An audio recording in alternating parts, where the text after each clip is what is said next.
All right, go ahead, Elijah. Text 85. There is a gradual order of improvement in transcendental mellows from the initial ones to the later ones. In each subsequent mellow, the qualities of the previous mellows are manifested, counting from 2, then 3, then up to the point of 5 complete qualities. As these qualities increase, so the taste also increases in each and every mellow. Therefore, the qualities found in Santa Rasa, Jasa Rasa, Saksha Rasa, and Yasla Rasa are all manifested in conjugal love, Madhura Rasa. The qualities in the material elements, sky, air, fire, water, and earth, increase one after another by a gradual process of 1, 2, and 3, and at the last stage, in the element of earth, all 5 qualities are completely visible. Complete attainment of the lotus feet of Lord Krishna is made possible by the love of Godhead, specifically Madhura Rasa, or conjugal love. Lord Krishna is indeed captivated by the standard of love. This is stated in the Srimad Bhagavatam. Lord Krishna told the gopis, the means of attaining my favor is loving service unto me. Unfortunately, you are all thus engaged. Those living beings who render service unto me are eligible to be transferred to the spiritual world and attain eternal life with knowledge and bliss. Lord Krishna has made a firm promise for all time. If one renders service unto him, Krishna correspondingly gives him an equal amount of success and devotional service to the Lord. Okay, did anyone understand any of that?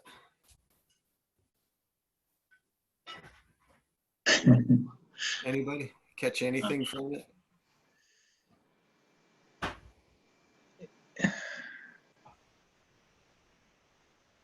Well, he was comparing the elements to the rasas, Mm-hmm.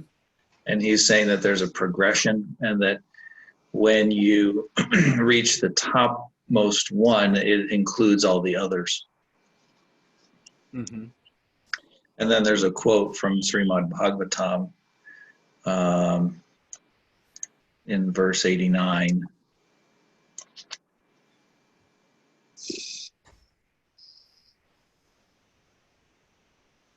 Krishna talking to the gopis and saying that they are all going to attain eternal life with knowledge and bliss. Okay, well, you brought up the elements. Do you understand what's being said about the elements?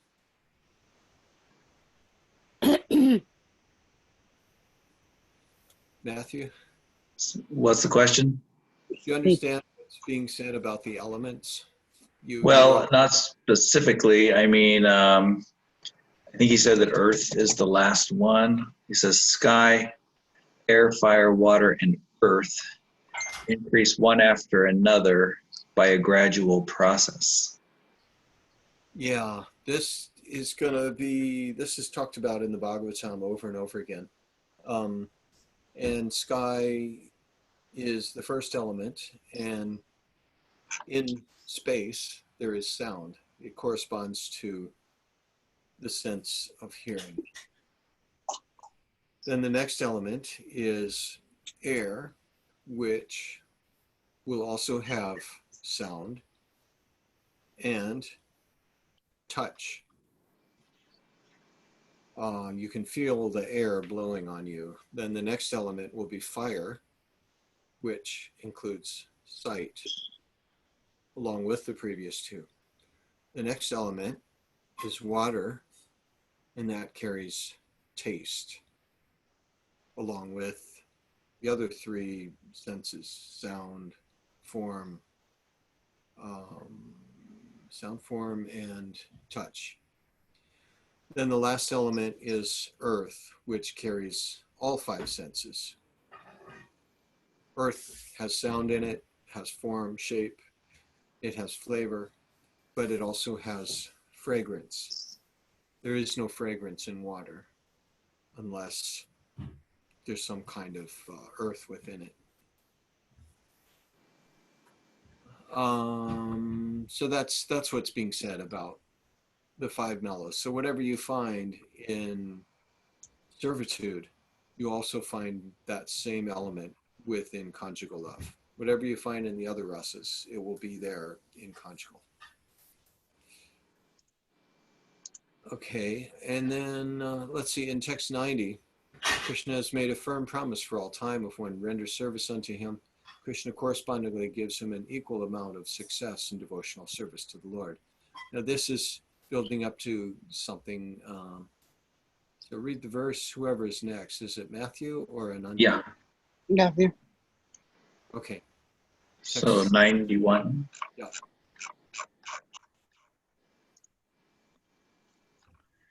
According to Lord Krishna in the Bhagavad Gita 4:11, as all surrender unto me, I reward them accordingly. Everyone follows my path in all respects, O son of Pritha. In Srimad Bhagavatam 10:32-22, it is said that Lord Krishna cannot proportionally reciprocate devotional service in the Madhurya Ras.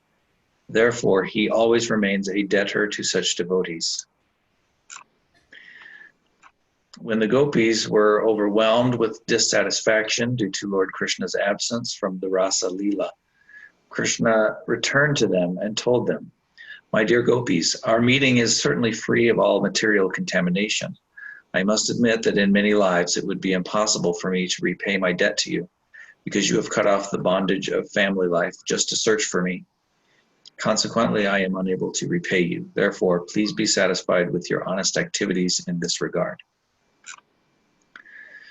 Although Krishna's unparalleled beauty is the topmost sweetness of love of Godhead, his sweetness increases unlimitedly when he is in the company of the gopis. Consequently, Krishna's exchange of love with the gopis is the topmost perfection of love of Godhead. Although the son of Devaki, the Supreme Personality of Godhead, is the reservoir of all kinds of beauty, when he is among the gopis, he nonetheless becomes more beautiful, for he resembles a Marakata jewel surrounded by gold and other jewels. Okay, so this is a real important point. Krishna has made a firm promise that he will always reciprocate the love with his devotees. But then he says, gopis have gone way past him. He will always remain a debtor to those devotees. He's unable to pay them back for the love that they have shown. So that's big. And that's something that's going to come up again and again in a lot of discussions. So here it is, spoken out for the first time and recorded in the Caitanya Caritamrta. So Prita, we're on chapter 8, text 95, and I think it's Nandi's turn. You know, I'm having trouble with my internet again, just so you know. Oh, I'll try. Excuse I'll me. try. We'll see what happens. okay. Although the son of Devaki, the Supreme Personality of Godhead, is the reservoir of all kinds of beauty when he's amongst the gopis, he nonetheless becomes more beautiful, for he resembles, oh, you read that already. Yeah. Another jewel, sorry. Surrounded by gold and other jewels. Lord Chaitanya Mahaprabhu replied, "This is certainly the limit of perfection, but please be merciful to me and speak more if there is not more." Raya Ramananda replied, "Until this day, I did not know anyone within this material world who could inquire beyond this perfectional stage of devotional service." Among the loving affairs of the gopis, Ramananda Roy continued, Srimati Radharani's love for Sri Krishna is topmost. Indeed, the glories of Srimati Radharani are highly esteemed in all revealed scriptures. Just as Srimati Radharani is most dear to Sri Krishna, her bathing place, Radhakund, is also dear to him. Among the gopis, Srimati Radharani is supermost and very dear to Lord Krishna. When the gopis began to talk amongst themselves, they said, "Dear friends, the gopi who has been taken away by Krishna to a secluded place must have worshipped the Lord more than anyone else." Lord Sri Chaitanya Mahaprabhu said, "Please speak on. I am very happy to hear you, because a river of unprecedented nectar is flowing from your mouth." During the rasa dance, Sri Krishna did not exchange loving affairs with Srimati Radharani due to the presence of the other gopis. Because of the dependence of the others, the intensity of love between Radha and Krishna was not manifest. Therefore, he stole her away. Did we miss something there, Matthew? No. Okay, so that's still, oh, I see. It's still Lord Chaitanya speaking there. And is that, okay. Next verse. If Lord Krishna rejected the company of the other gopis for Srimati Radharani, we could understand that Lord Sri Krishna has intense affection for her. Ramananda Roy continued, "Please therefore hear from me about the glories of Srimati Radharani's loving affairs. They are beyond compare within these three worlds." So that was Ramananda speaking. Okay, it wasn't clear. I thought it was Lord Chaitanya's question, but it's Ramananda replying to him. Ramananda Roy was saying the topmost is conjugal love, and the best devotees in that are the gopis. And Lord Chaitanya said, "That's great. Can you say anything more?" And so now he's saying, yeah, Radha is really special. They're beyond compare within these three worlds. Finding herself treated equally with all the other gopis, Srimati Radharani displayed her tricky behavior and left the circle of the rasa dance. Missing Srimati Radharani's presence, Krishna became very unhappy and began to lament and wander throughout the forest to search her out. Suprita, are you ready to read? Yeah. Lord Krishna, the enemy of Kamsa, took Srimati Radharani within his heart, for he desired to dance with her. Thus he left the arena of the Rasa dance in the company of all other beautiful damsels of Raja. Being afflicted by the arrow of Cupid and unhappily regretting his mistreating Srimati Radharani, Madhava, Lord Krishna, began to search for her along the banks of the Yamuna river. When he failed to find her, he entered the bushes of Vrindavana and began to lament. Simply by considering these two verses, one can understand what nectar there is in such dealings. It is exactly like freeing a mine of nectar. Although Krishna was in the midst of hundreds of thousands of gopis during the rasa dance, he still kept himself in one of his transcendental forms by the side of Srimati Radharani. Lord Krishna is equal to everyone in his general dealings, but due to the conflicting ecstatic love of Srimati Radharani, they were opposing elements. Okay, by considering these two verses, one can understand what nectar there is in such dealings. It is exactly like freeing a mine of nectar. What do you see in those two verses, 106 and 107?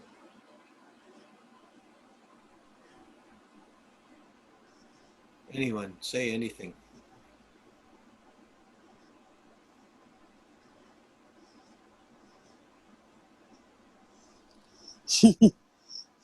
That Radha is so sweet that even Krishna is so madly in love with her. Like, she's so attractive to Krishna. When Krishna is the most attractive of all that's attractive, he's attracted to Srimati Radharani, who's Yeah, really attractive. yeah, that's it. Okay, and Elijah was laughing. What did you see, Elijah? I just Nothing. Nothing. Okay. I was laughing at the silence. Oh, okay. Anandi, what do you see in there?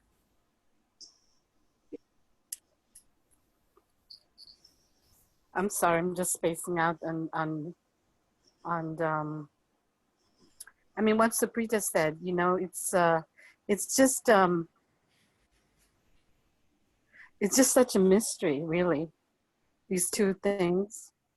And also the love between Srimati Radharani and Krishna, it's kind of hard to comprehend. It seems like it seems like we're coming in the middle of the story, like they were dancing, but then somehow Krishna offended her, and so she left or something. Oh, yeah, yeah. Okay. So this is a new story for you. And I noticed Spurti's on the call too. Spurti, we're on chapter 8, and we're going to be, let's see, we're looking at text 106 and 107. Yeah, this is in the rasa dance. And the story with that is all of the gopis wanted to be married to Krishna, but some of them, or practically all of them, had already been married. And still they wanted to be with him, and he knew it. And they wanted to give themselves completely to Krishna. They had this kind of love, and this whole thing is set up in a way that it looks really immoral. But then the acharyas explain how everything is resolved. It's all completely all right. That's one of the questions at the end of the story. Maharaj Parikshit asks, isn't this immoral that Krishna does this? Isn't there something wrong with this? And Shukadev Goswami gives several answers to address that. It's like about 5 different things that he says. One of the things he says is that everyone is created by Krishna. He's dancing with them and playing with them just like a child playing with his reflection in front of a mirror. Another thing is Krishna is everywhere. Krishna is already embracing everyone and everything. If he puts his arms around these young damsels, is the word Prabhupada uses. Damsel means young ladies. Usually it means unmarried women. So he's already embracing everybody. So where's the wrong there? What else? Oh, it's been a while. We'll just leave it at that. Those 2 reasons. That's enough right there. So he played his flute in such a way, and he could work that flute. So when people heard the notes on the flute, they heard their name being called, and they heard Krishna expressing himself that I am burning. I need you. I need you right now. And they thought, yeah, and I need you. And they just stopped whatever they were doing. Some of them were taking care of their little children, and they just put their babies down. Some of them were with their husbands, and they just left. I gotta go. Krishna's calling me. And each one of the gopis felt they heard their name being called through that flute. And then Krishna, there it was in the middle of the night, beautiful full moon night in the forest. And then all these gopis start coming, and they're like, what are you doing here? What are you doing here? I guess you heard it too. And they all saw each other, and they saw Krishna, who looked so beautiful, standing there in the moonlight. And then Krishna is looking at them, and he's asking, what are you doing here? And they said, well, we heard you calling us. And he says, well, no, I'm fine. Really, you should go back. So it's 5 chapters, the Rasa Panchadhyaya, the 5 chapters of the Rasa dance. So that's how it starts, with Krishna joking with them, preaching to them about morality. You should serve your husbands. But they're like puzzled, and they know what Krishna wants, and they know what they want. And Krishna's just teasing them and asking them, well, what do you want? What do you want? And they're just like too shy to really say what they want. And so finally he gives in and like, okay, let's go. So then they start stomping their feet and the jangling of their ankle bells, and they're singing and clapping their hands, and they're singing these beautiful verses. And there's a lot written about this, how they're glorifying each other, and they're glorifying the forest, how beautiful it looks. Krishna sings something about, look at how beautiful the moonlight is reflected on the lotus flowers. And this scene is just so beautiful. Then the gopis take the same verse and they just change a couple of syllables, and then it glorifies Krishna. And they're saying practically the same verse back to him while they're dancing, while they're clapping their hands and doing this beautiful dance. And then Krishna takes the same verse and sings back to them about how beautiful they are. So there's a lot of interesting Sanskrit going on. They're the most beautiful people in the whole creation, the most intelligent, the most artistic. And so Krishna's dancing with the best, the most beautiful of all women. But out of all of them, he feels like, I really need to just be alone with Radha. This is kind of an insult to her, that I'm sharing myself equally with everybody else, with all these other girls. So while they're dancing, it said the girls thought themselves to be the most fortunate people in the whole creation, which is a natural, normal thought. I'm with Krishna and I'm dancing and it's so beautiful. And as soon as they thought that, Krishna disappeared. So immediately they felt guilty. I got proud and he disappeared. Where is he? So there's a long time spent with them talking about how much they miss Krishna. They're searching all over the forest in the dark, looking for Krishna. And they find his footprints, and they find that he's walking with one girl. And this is where Radha's name is given in the Bhagavatam. It's Aradhana, someone who has worshipped Krishna better than we have, the best of all worshippers. And so Radha's name is in there, Aradhana.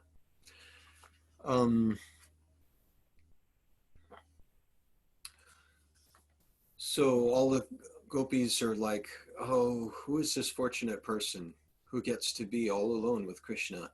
And he's left us all alone to be with her. She must really mean a lot to him. But they're just calling out to Krishna, they're praying, and then finally Krishna appears again. And they're glad to see him. And at some point they all sit down on the bank of the river and they ask Krishna, indirectly, they're kind of criticizing him for leaving them. They said there are two kinds of lovers. There are those who reciprocate. When someone shows affection, the lover returns the affection. And then there's the kind who just do whatever they want. Which is the best kind of lover? And Krishna understood what they were getting at. They were criticizing him. You're the other kind. We gave all of this and you haven't reciprocated and you just left. You don't care about us. When we've shown so much care for you, Krishna said, there's a third kind. The first kind is just like a merchant. When someone shows affection, that lover returns affection. But if there's no affection shown, that person does not show any affection. So that's just like a business deal.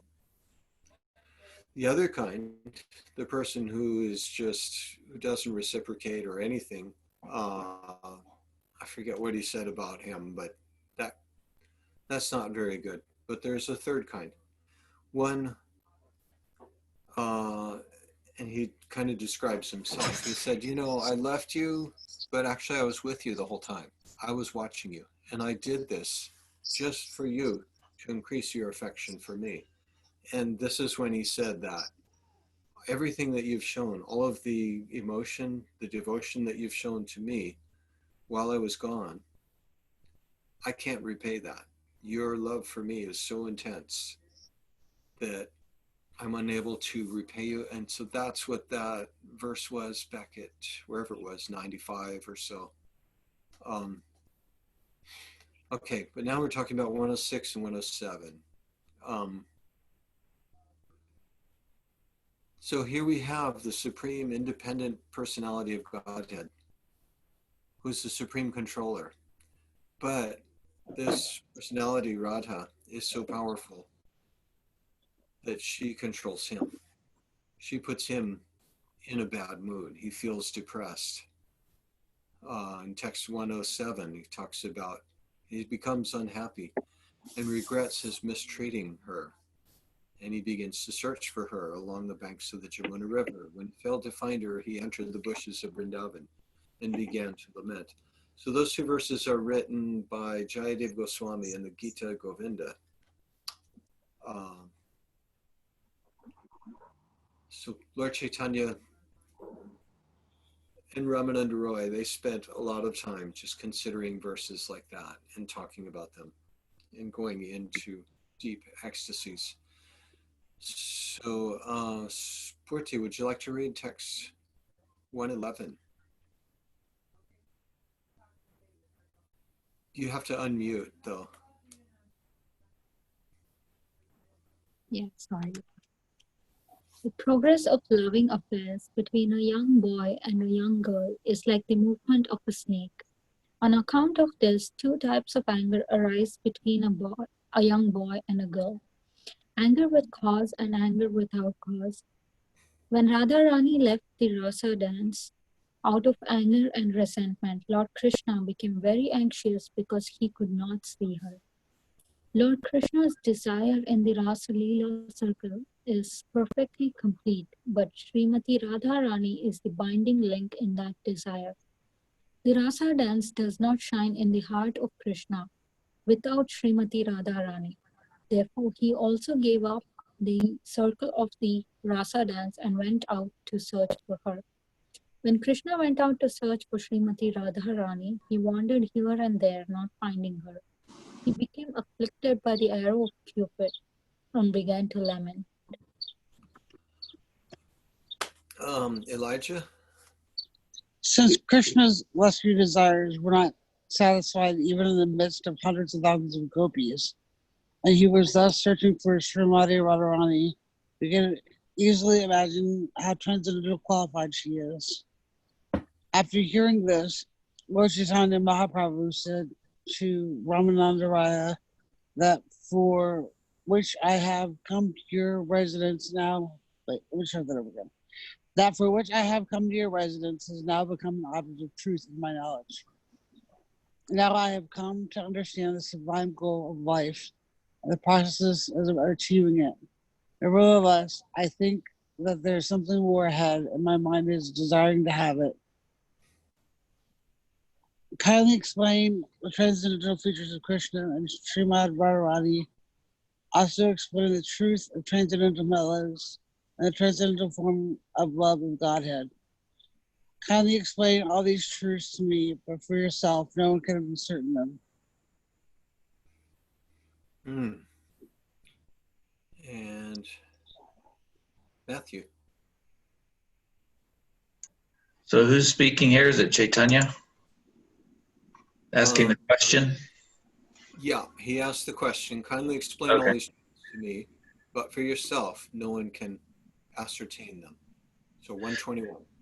Sri Ramananda Roy replied, I do not know anything about this. I simply vibrate the sound you make me speak.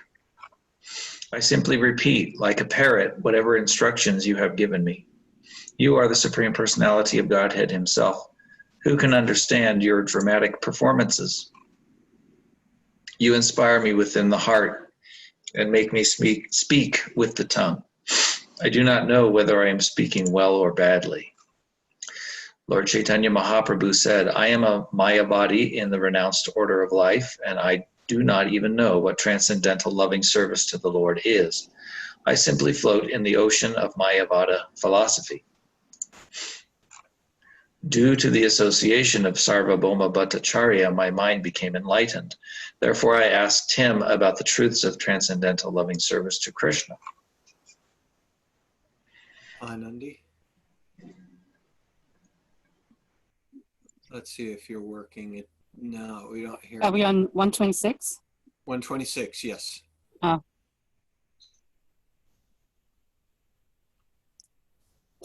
Do you want me to try?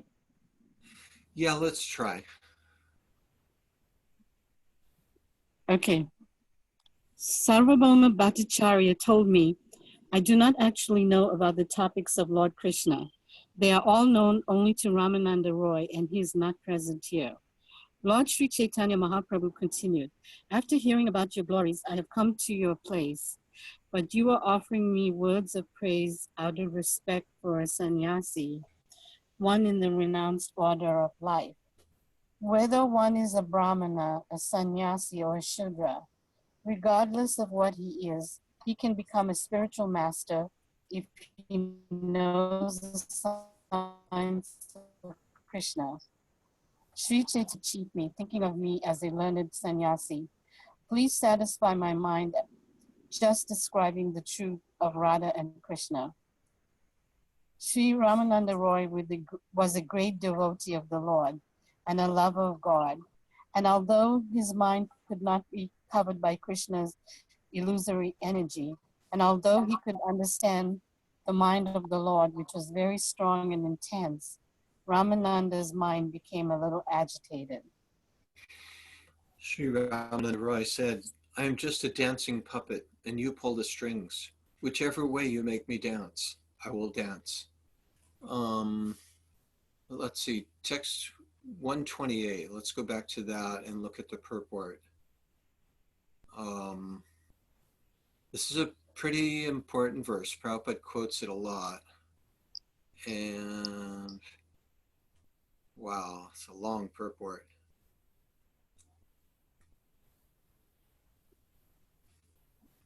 One 28. Yes. Okay. Kiba Vipra, Kiba Nyasi, Shudra Kene Nai, Ye Krishna Tattva Veta, Se Guru Hai. Whether one is a Brahmin, a sannyasi, or a Shudra, regardless of what he is, he can become a spiritual master if he knows the science of Krishna. Yeah, let's read this purport. This verse is very important to the Krishna consciousness movement. In his Amrita Pravaha Bhasya, Srila Bhaktivinoda Thakur explains that one should not think that because Sri Chaitanya Mahaprabhu was born a Brahmin and was situated in the topmost spiritual order as a sannyasi, it was improper for him to receive instructions from Sri Ramananda Roy, who belonged to the Shudra caste, Suprita and then Spurti. To clarify this matter, Sri Chaitanya Mahaprabhu informed Ramananda Roy that knowledge of Krishna consciousness is more important than caste.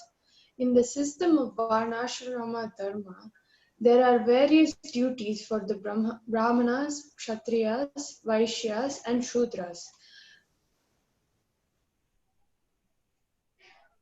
Actually, the Brahmana is supposed to be the spiritual master of all other varnas or classes. But as far as Krishna consciousness is concerned, everyone is capable of becoming a spiritual master because Knowledge in Krishna consciousness is on the platform of the spiritual world. To spread Krishna consciousness, one need only be cognizant of the signs of the spirit soul. To spread Krishna consciousness, one need only be cognizant of the science of the spirit soul. It does not matter whether one is a Brahmana, I can never say this word, whatever, Kesara? Kshatriya. Oh, Kshatriya. Yeah. Vyasa, Sudra, Sannyasi, Grasa, or whatever. If one simply understands the science, he will become a spiritual master. Oh, wait, did I say That was good. Matthew, you got to unmute. Okay, I'm trying to find where we are here. Sorry. Okay. Actually, the Brahmin. Sorry, I'm really lost. It is stated in the Hari Bhakti Vilas. It is stated in the Hari Bhakti Vilas that one should not accept initiation from a person who is not in the Brahminical order, if there is a fit person in the Brahminical order present. This instruction is meant for those who are overly dependent on the mundane social order and is suitable for those who want to remain in mundane life. Thank you. Suitable for those who want to remain in mundane life. Anandi? If one understands the truth of Krishna consciousness and seriously desires to attain transcendental knowledge for the perfection of life, he can accept a spiritual master from any social status, provided the spiritual master is fully conversant with the science of Krishna. Srila Bhaktisiddhanta Saraswati Thakur also states that although one is situated as a Brahmana, Kshatriya, Vaishya, Shudra, Brahmachari, Vanaprastha, Grihastha, or Sannyasi, if he's conversant in the science of Krishna, he can become a spiritual master as Vartma Prasaka Guru, Diksha Guru, or Siksha Guru. The spiritual master who first gives information about spiritual life is called the Vartma Pradarshaka Guru. The spiritual master who initiates according to the regulations of the Shastras is called the Diksha Guru. And the spiritual master who gives instructions for elevation is called the Shiksha Guru. Factually, the qualifications of a spiritual master depend on his knowledge of the science of Krishna. It does not matter whether he is a Brahmana, Kshatriya, Sannyasi, or Shudra. This injunction given by Sri Chaitanya Mahaprabhu is not at all against the injunctions of the Shastras. In the Padma Purana, it is said, Na Shudra Bhagavad Bhaktaste Bhaghastepi.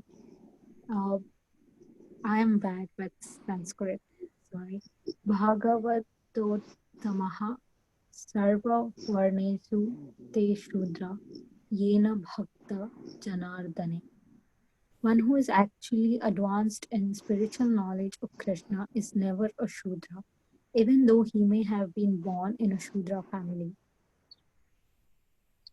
However, even if a Vipra or Brahmana is very expert in the 6 brahminical activities, Panta, Patana, Yajna, Yagna, Jana, Pragdikra, and is also well versed with Vedic hymns, he cannot become a spiritual master unless he is a Vaishnava.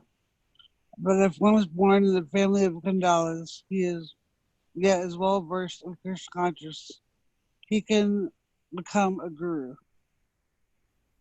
These are the Shastric injunctions, and strictly following these injunctions, Sri Chaitanya Mahaprabhu, as a Grihastha named Sri Vishvambara, was initiated by a sannyasi guru named Iswar Puri.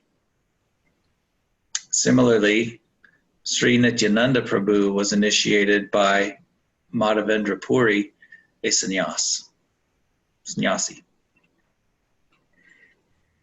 According to others, however, he was initiated by Lakshmipati Tirtha, Advaita Acharya, although a Grihasta was initiated by Madhavendra Puri and Sri Rasikananda, although born in a Brahmana family, was initiated by Sri Shamananda Prabhu, who was not born in a caste Brahmana family.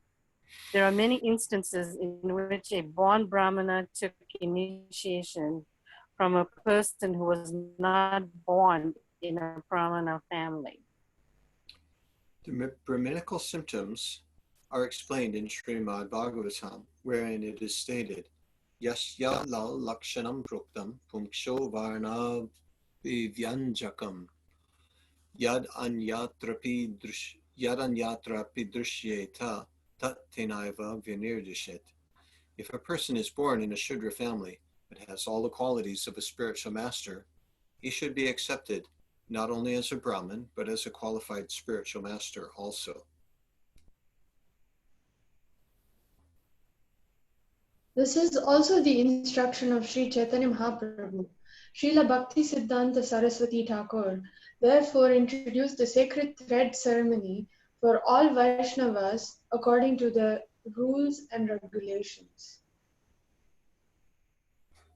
Sometimes a Vaishnava who is a Bhajananandi does not take the Savitra Samskara, sacred thread initiation, but this does not mean that this system should be used for preaching work.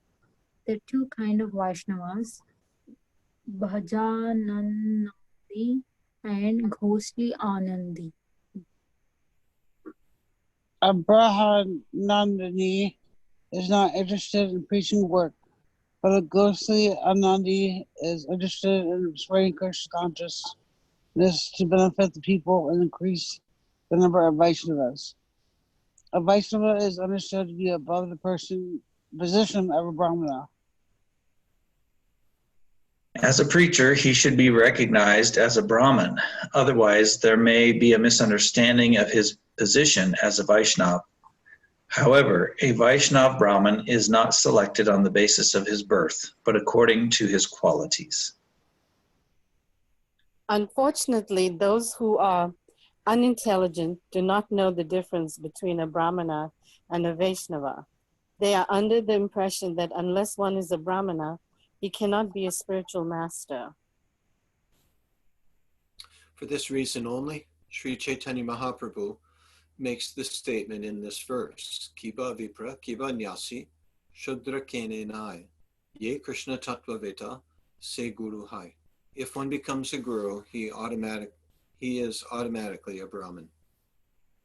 Sometimes a caste guru says that Ye Krishna Tattva Veta, Se Guru Haya. Haya means that one who is not a Brahmana may be a Shiksha Guru or a Vartma Pradarshaka Guru, but not an initiator Guru. According to such caste gurus, birth and family ties are considered foremost. However, the hereditary consideration is not acceptable to Vaishnava. The word guru is equally applicable to the Vartma Pradarsaka Guru, Siksha Guru, and Diksha Guru. Unless we accept the principle enunciated by Sri Chaitanya Mahaprabhu, this Krishna consciousness movement cannot spread all over the world. According to Sri Chaitanya Mahaprabhu's intentions, you have to. Bengali. Okay. Sri Chaitanya Mahaprabhu's cult must be preached and all over the world. This does not mean people should take to his teachings and remain Sudras or Kandalas. As soon as one is trained as a pure Vaishnava, he must be accepted as a bona fide Brahmin. This is the essence of Sri Chaitanya Mahaprabhu's instructions in this verse. Okay, big important verse. Prabhupada quotes it a lot. He even quotes it. How many times does he quote it in the purport itself? At least 2 times. He puts the whole thing in there and then he refers to lines from it, points out things. So anyone see anything in there? Anandi's name came in there a few times. I saw that. So are you a Ghoshyanandi or a Bhajananandi? I was wondering that myself. I'm not sure. Bhajananandi here, Bhajananandi, that sounds like a good thing. But Yeah. here what it means is someone that just stays to themselves and they do their own personal bhajan. Ghoshyanandi means someone who goes out and tries to help other people. And so Bhajananandi is kind of like, it's not as good. She Okay. is Ghoshyanandi because she's helping all of us by reading. She's Ghoshyanandi because she's helping us by reading. Yeah. Oh, Good job. thank you. So now you have 2 more syllables to your name. Yeah. Look at that.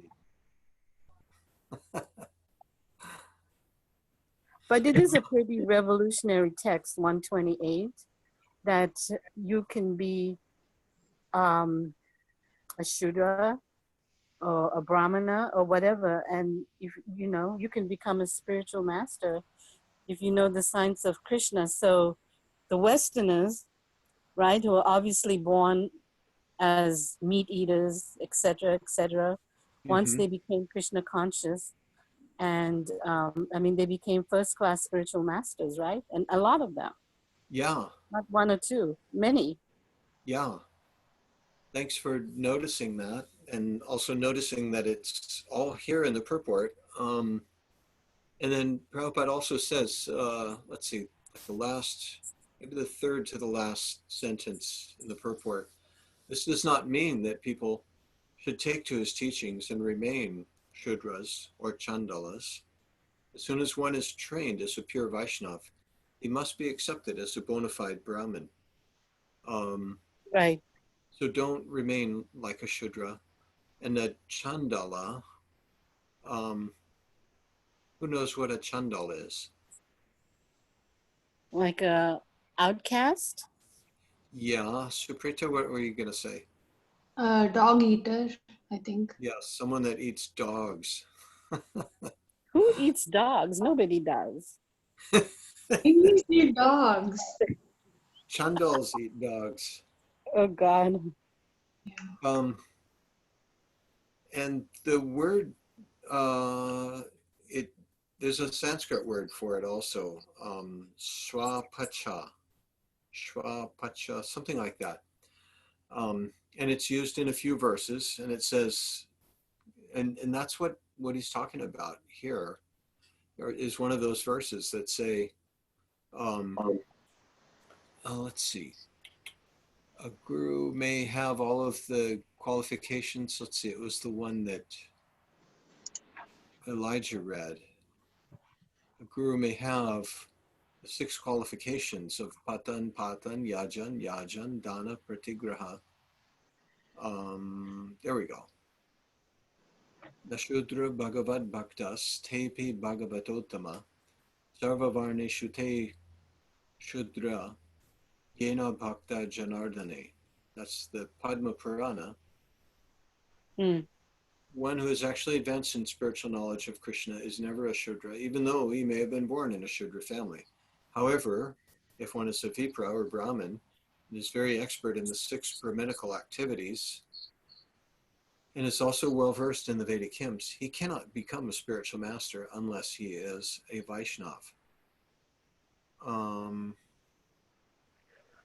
There's another verse that says that, yeah, they really glorify the dog eaters a lot. They've made it into a lot of verses saying, even the dog eaters can do this. And they even made it into the Bhagavad Gita. That verse about Samadarshana, seeing everything equally. They see an elephant, a cow, a dog, and a dog eater, and a Brahmin. They see all of them equally. Brahmani gavihashtini shuni chaiva svapa kecha. There's that word, svapa kecha. So even the dog eaters, if they know the science of Krishna, they can become a guru, because that's what a guru is supposed to do, is to teach about Krishna. And then, did you understand about the 3 different kinds of gurus? Did anyone? That's what I wanted to ask you to explain. Okay. All right. Where does it say what they are?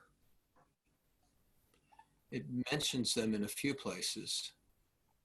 Right, Diksha Guru, Siksha Guru. There's one other one. Vartma Pradarshika. Here we go. It's up, okay, second paragraph of the purport, and about 3/4 of the way down. Spiritual master who first gives information about spiritual life is called the Vartma Pradarshaka Guru. So Vartma means the path. Pradarshaka means to show the path, to give darshan of the path. So the person who shows you the path, that's your Vartma Pradarshaka Guru. And the person who initiates you is the Diksha Guru, and the instructing spiritual master is Shiksha Guru. Okay, so do you understand those 3? Matthew looks confused. Yeah, not really. I mean, I understand, I think, what initiation is, but how do you... So is the one who shows you the path just kind of the one that you first encounter?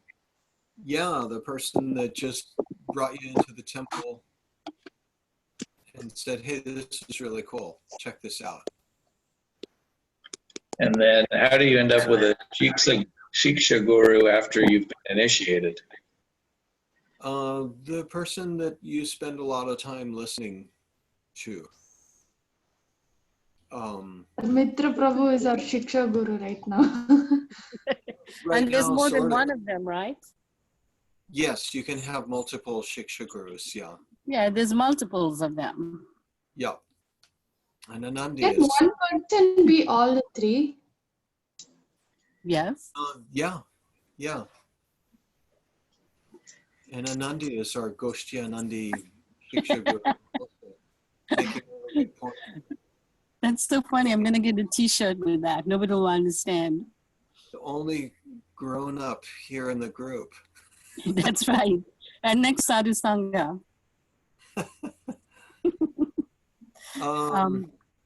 Radhanath Swami, right? He's all 3.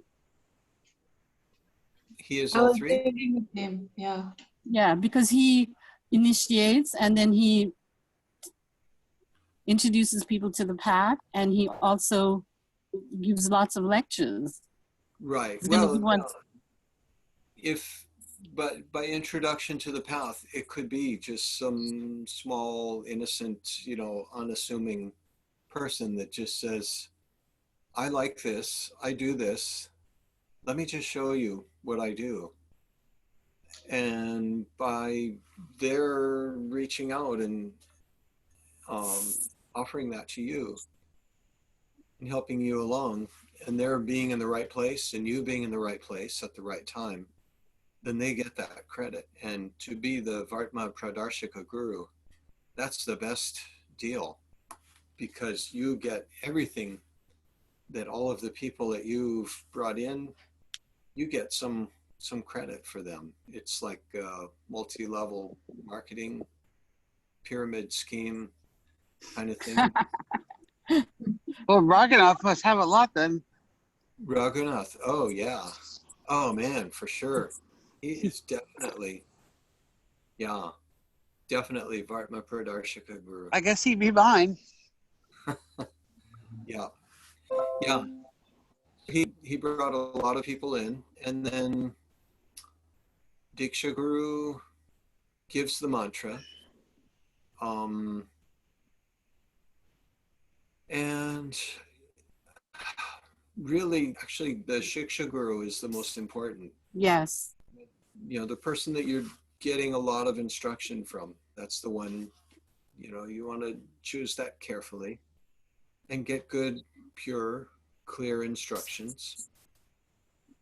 Take what you can, though, and if you take whatever Krishna sends your way that's good, and you take it as far as you can, Krishna's going to keep sending you more and more and better, and it's unlimited.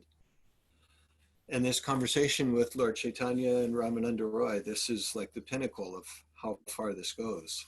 Of course, it's going to go even further in more advanced chapters of this Caitanya Charitamrita.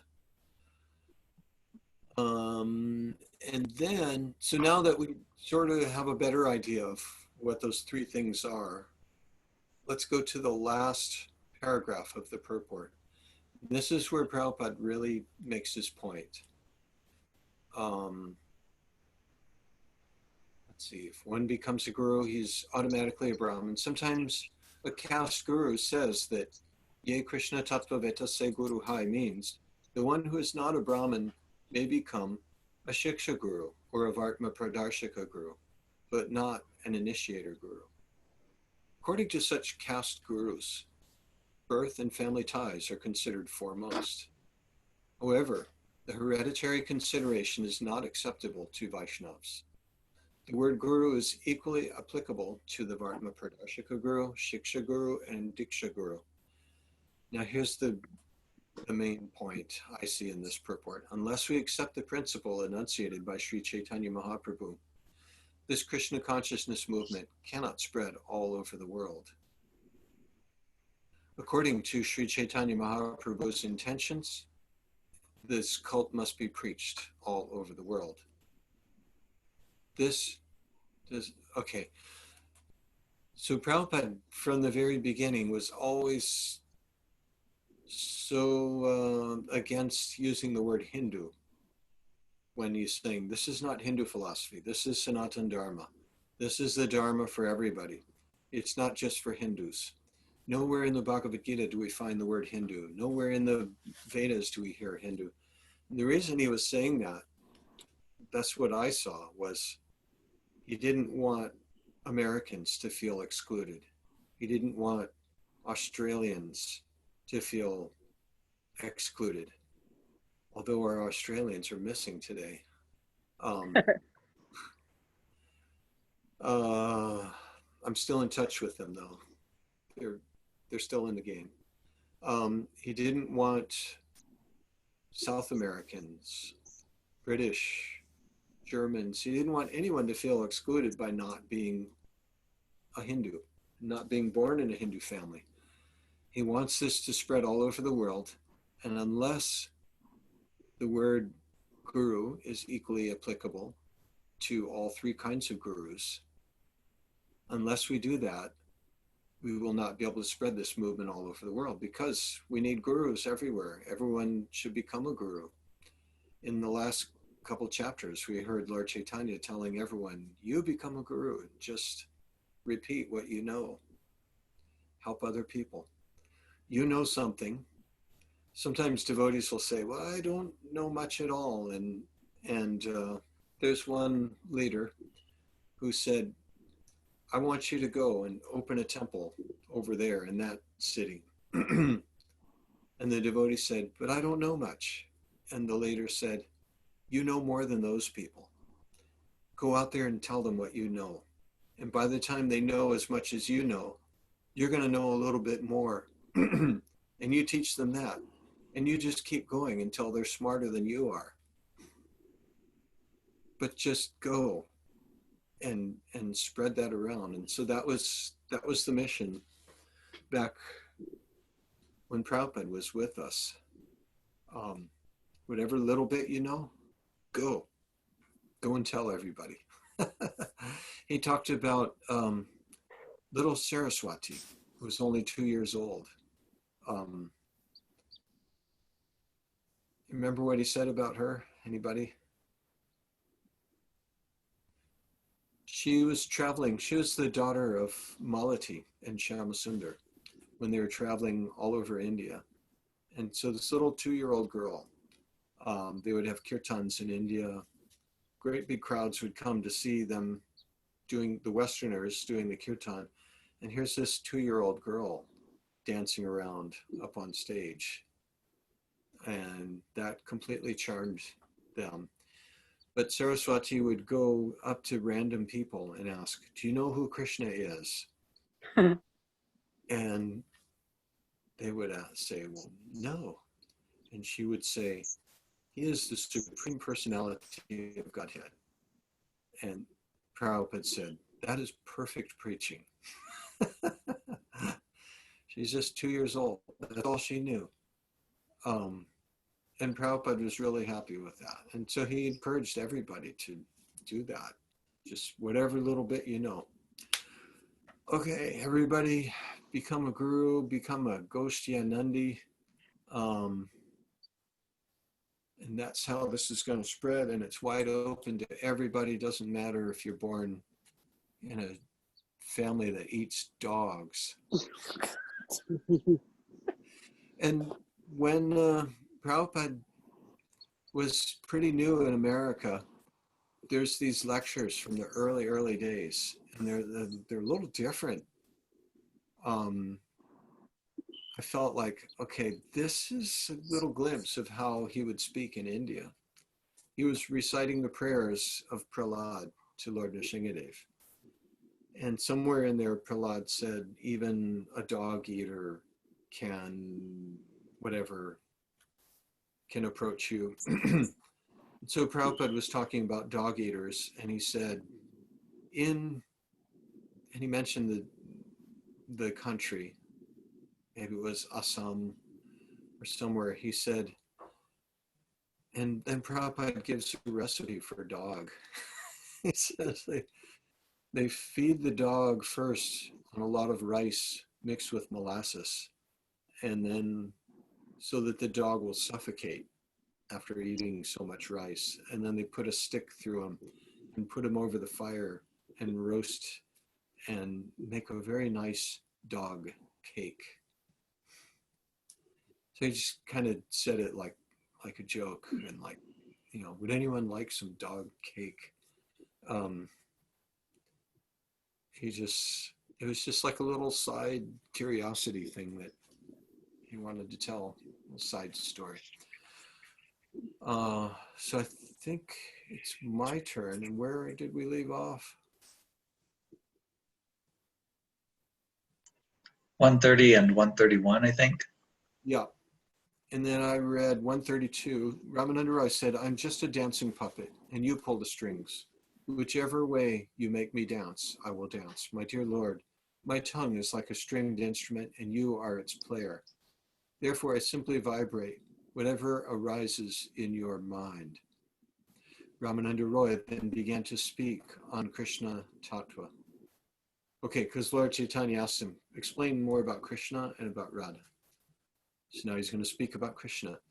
Krishna is the Supreme Personality of Godhead, he said. He is personally the original Godhead, the source of all incarnations and the cause of all causes.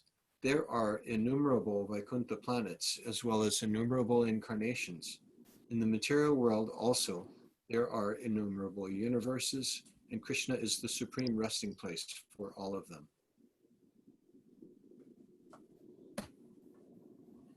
136, Suprita. The transcendental body of Sri Krishna is eternal and full of bliss and knowledge. He is the son of Nanda Maharaj. He is full of all opulences and potencies, as well as spiritual mellows. Krishna, who is known as Govinda, is the supreme controller. He has an eternal blissful spiritual body. He is the origin of all. He has no other origin, for he is the prime cause of all causes. In the spiritual realm of Vrindavan, Krishna is the spiritual, ever fresh Cupid. He is worshipable by the chanting of the Kama Gayatri mantra with the spiritual seed clean. The very name Krishna means that he attracts even Cupid. He is therefore attractive to everyone, male and female, moving and inert living entities. Indeed, Krishna is known as the all-attractive one. When Krishna left the Rasa Leela dance, the gopis became very morose. When they were grieving, Krishna reappeared dressed in yellow garments, wearing a flower garland and smiling. He was attractive, even to Cupid. In this way, Krishna appeared among the gopis.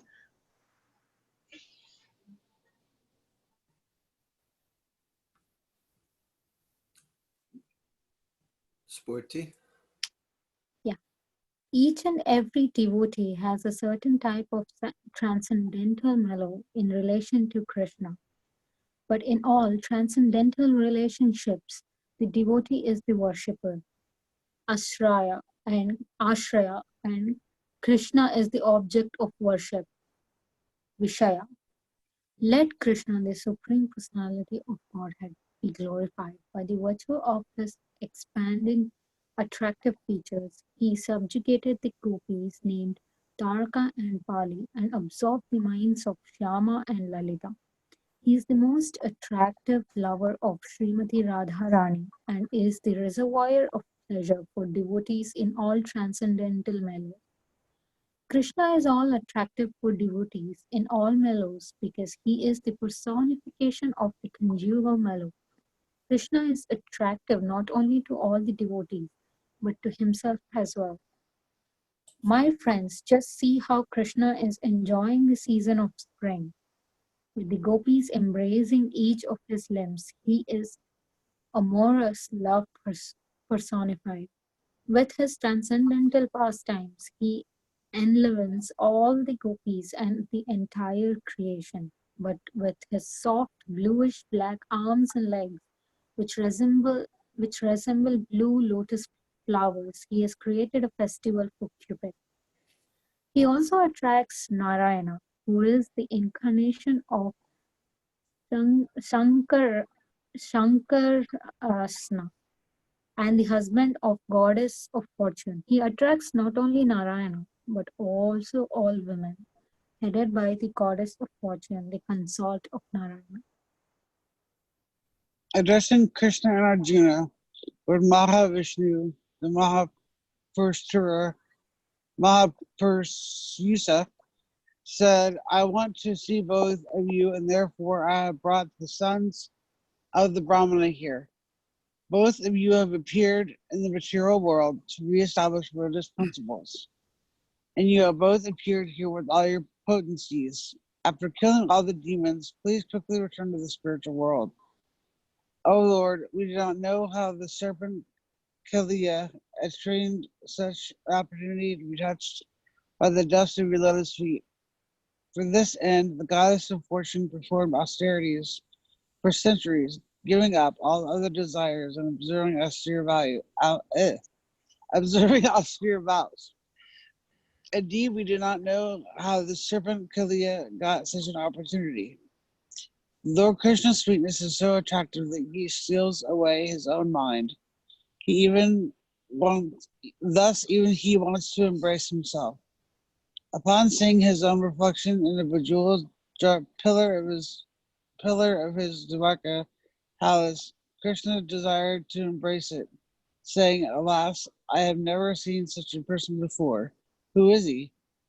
Just by seeing him, I have become eager to embrace him, exactly like Srimati Radharani. Sri Ramananda Roy then said, I have thus briefly explained the original form of the Supreme Personality of Godhead. Now let me describe the position of Srimati Radharani. Krishna has unlimited potencies, which can be divided into three main parts. These are the spiritual potency, the material potency, and the marginal potency. which is known as the living entities. In other words, these are all potencies of God, internal, external, and marginal. But the internal potency is the Lord's personal energy and stands over the other two. The original potency of Lord Vishnu is superior or spiritual, and the living entity actually belongs to that superior energy. But there is another energy called the material energy, and this third energy is full of ignorance. Originally, Lord Krishna is Satchid Ananda Vigraha, the transcendental form of eternity, bliss, and knowledge. Therefore, his personal potency, the internal potency, has three different forms. Hladini is his aspect of bliss, Sandhini of eternal existence, and Sambit of cognizance, which is also accepted as knowledge. My dear Lord, you are the transcendental reservoir of all transcendental qualities. Your pleasure potency, existence potency, and knowledge potency are actually all one internal spiritual potency.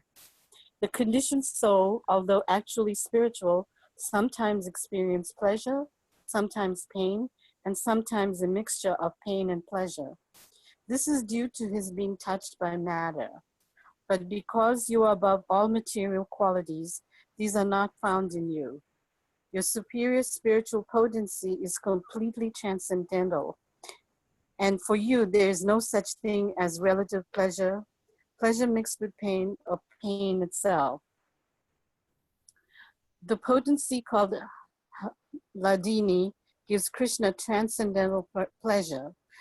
Through this pleasure potency, Krishna personally tastes all spiritual pleasure. Lord Krishna tastes all kinds of transcendental happiness, although he himself is happiness personified. The pleasure relished by his pure devotee is also manifested by his pleasure potency.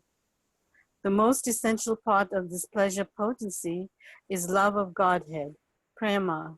Consequently, the explanation of love of Godhead is also a transcendental mellow full of pleasure. The essential part of love of Godhead is called Mahabhava, transcendental ecstasy, and with that ecstasy is represented, by Srimati Radharani. Okay, is everybody following what's going on here? Is anybody following it? Actually, it's very sweet. What did you say, Gostyanandi?